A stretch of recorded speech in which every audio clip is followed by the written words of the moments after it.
everyone. I hope that this video message finds you well. We start Selichot this Motzei Shabbos.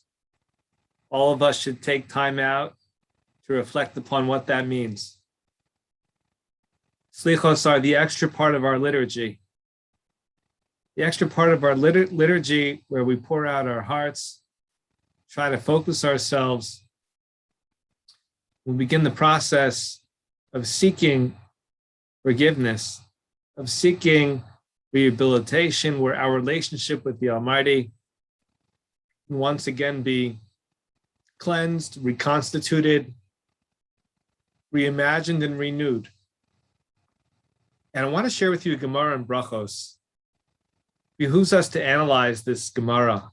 Gemara tells us that Rabbi Alexander, yes, there was a great sage, Alexander, and although it wasn't a Jewish name at first, obviously, with Alexander the Great, became a Jewish name in many ways.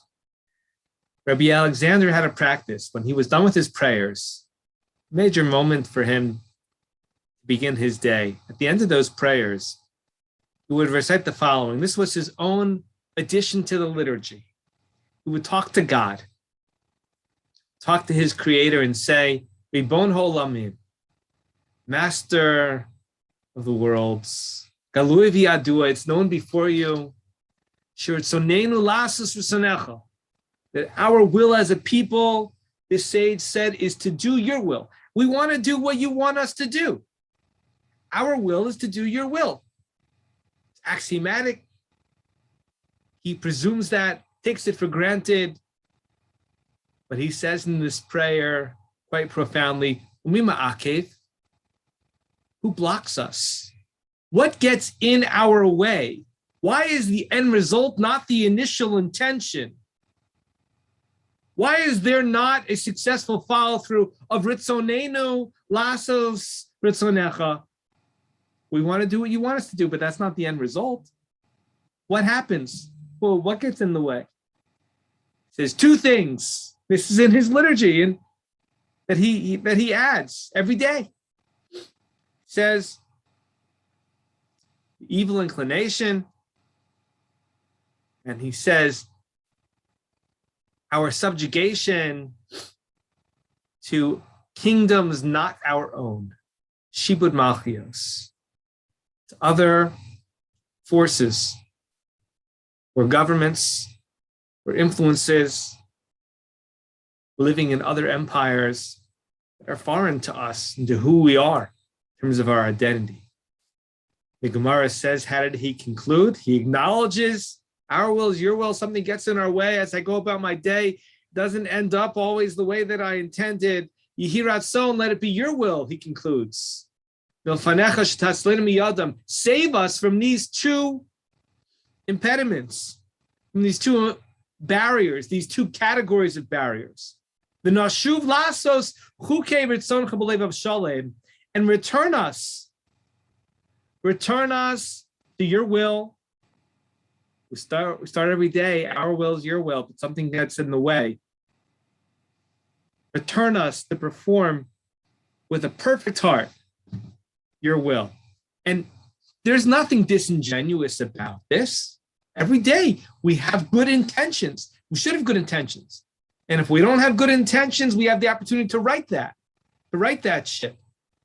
There's nothing wrong with the fact that there are failures throughout our day, because we want to make sure that we try every single day. But here we have an insight into this time of repentance and reflection. What are the two things, says this sage?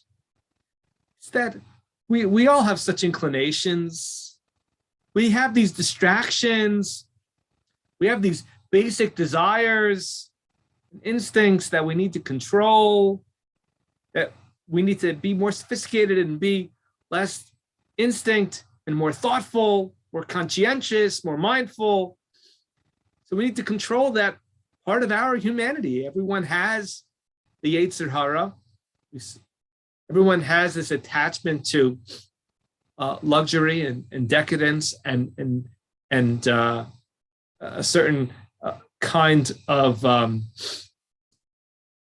interest in remaining at rest and having that kind of feeling of being overly secure without extending oneself. And then we have the fact that we live in a non-Jewish world. We live in a non-Jewish country. We live in the United States of America or anywhere in the diaspora, or we live under governments that don't reflect the way the Torah intended Jewish communities to be set up. And being in those cultures and those societies, we can't deny it. It has an impact on us. And if we can identify the enemy to the better version of ourselves that we strive for, so then we can begin to have a successful Elul experience, culminating in this great high holiday experience. And so if we can identify the problem, we can realize it's external to ourselves. And that is the takeaway message. That is the underlying theme here. Evil inclination, that's not us. That's a foreign thought that gets in the way of our perfection that we're striving for. The outside influences, that's exactly it. It's outside, it's external. It's a third-party influence that made its way into the less than ideal lives that we're currently living. And it's part of the exile. And we have to recognize it. It's not who we are. And who we are, our will is your will, he says to the Almighty. And so if we have that thinking, we have that theory that we internalize, that we personalize, that we make meaningful for ourselves, each of us individually and collectively, then we can identify the issue. We can realize that it's not who we are at our core. We can begin to try to get rid of it as best as we can so that we can make sure that our relationship with our Creator and our best version of who we might yet be able to become, that is not only possible, but it's more attainable with this perspective. And knowing this perspective goes a long way to achieving it. And so we ask the Almighty to give us the wisdom and the fortitude to overcome these psychological adversaries, these physical adversaries, whether it is the anti-Semitism that is so obvious and blatant and we see it with our own two eyes and gets in our way, or whether it is something which is less obvious, we try to overcome. And with the Almighty's help, we can overcome that. We can have the strength to overcome it.